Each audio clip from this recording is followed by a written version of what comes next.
Welcome to another episode of the cut content of Spec Ops The Line. And I accidentally deleted the audio for the last one, so I'm gonna have to retake this. Hopefully it won't be a problem. But there's a lot to cover because the 1.1 multiplayer beta recently came online as of November 2024.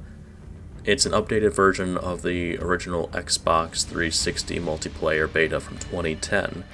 And it actually has some new stuff in it, some changed features, and some things that aren't quite the same as the original beta for multiplayer. About the same single-player content as before, some stuff is missing. The flamethrower isn't there for some reason. But there are some new additions, actually. Some very big ones. One of the biggest is Foreclosure. That was a cut map that was said to be in a ruined bank. And for the longest time it had been missing content, but now you can play through it.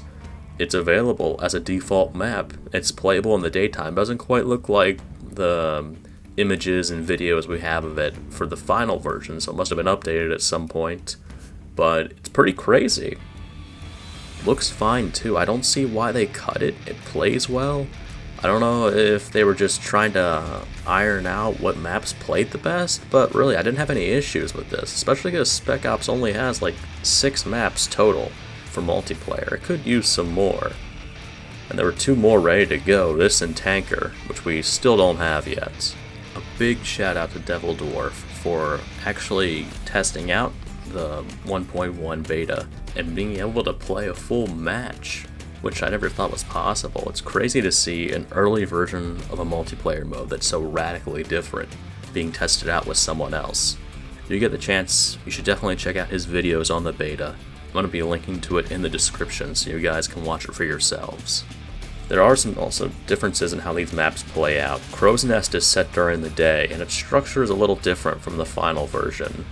Sunken isn't used, but it is present in this beta, and there are mannequins around, sort of like the level Alone, where the mannequins are everywhere, and the rooftops, where after reaching the Radio Man's compound you find all those mannequins.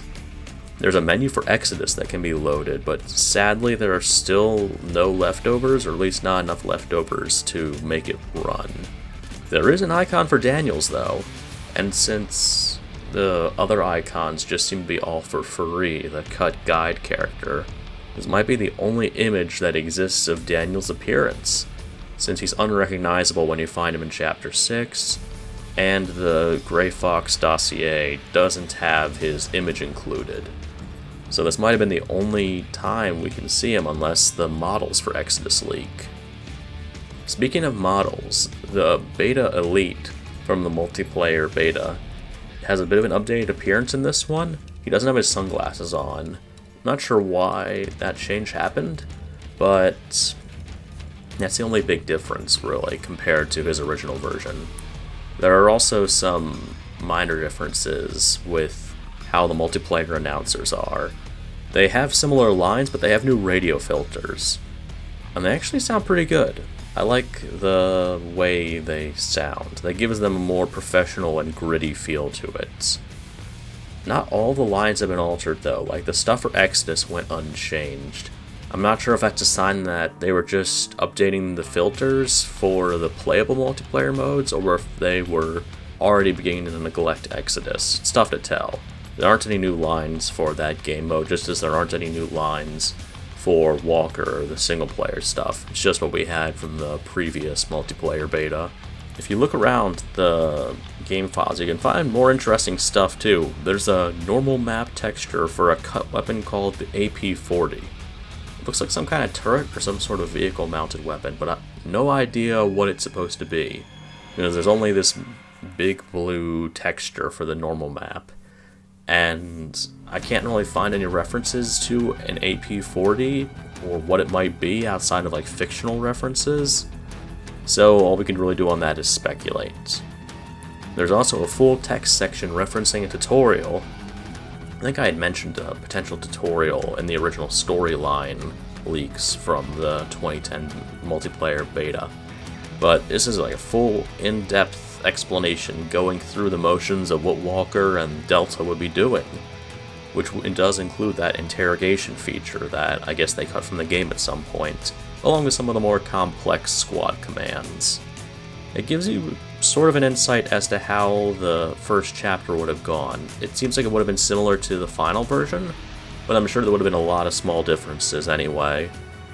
There are also early achievements, early names, and early requirements, which is fascinating because it does sort of paint a picture. It looks like the story would have been relatively the same, but I'm sure that there would have been a lot of contextual differences, like the potential for Konrad to still be alive.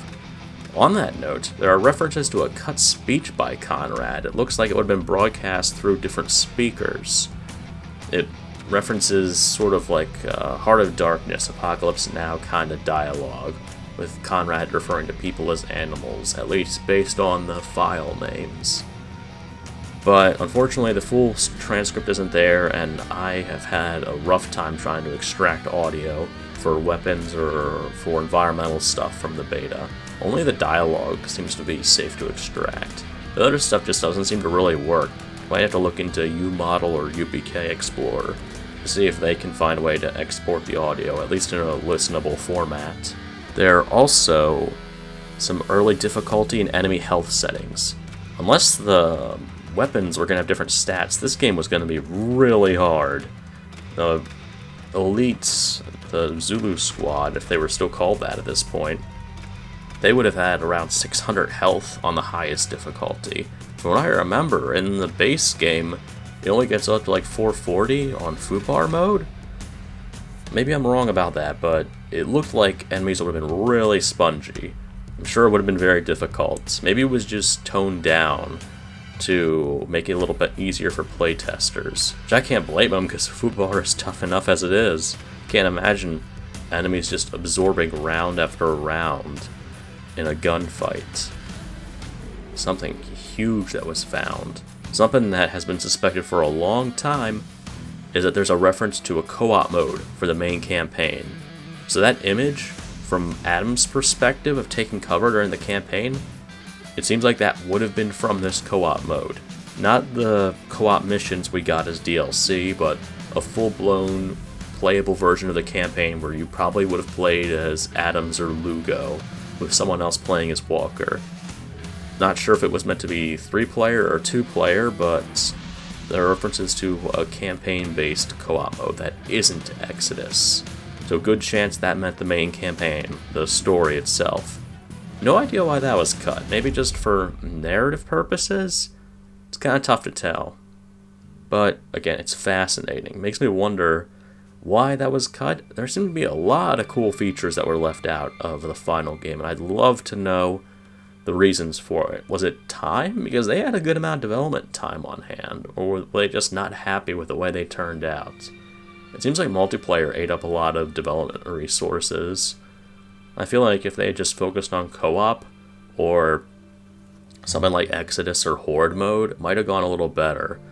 Because I don't really think the multiplayer mode did all that much good for the game's reception. But you don't really know until you release, so I mean, I can't blame 2K and Dark Side Studios, or whatever they are, for trying their best, because they really did try with the multiplayer. I just didn't end up liking it. There's a ton to dig through, a ton to explore. If you get the chance, you should definitely look up the 1.1 multiplayer demo for Spec Ops. It's available on the Xbox 360. You'll need Xenia Canary to run it, since you need to fake an Xbox Live connection, but you can also still play through it perfectly. You can check out Foreclosure, and if you modify the coalesced INT file, you can unlock all weapons and classes, which I've done in some of the footage here. The guns play about the same as when I first did it, so I didn't really notice any big differences there. It just seems like the big changes have been some aesthetics, some new maps, and also the voices for the announcers. So thanks for tuning in for another episode of the cut content of Spec Ops The Line. This is a big discovery, and I'm really excited that it came to light. I'm hopeful that we'll eventually get a single-player beta. Hopefully something will come up, or at least a demo from that time. I know that there was footage from that, from 2010, around the time that this was being worked on, which shows an early version of Chapter 7. But that's something for another video. Thanks for watching. Take care.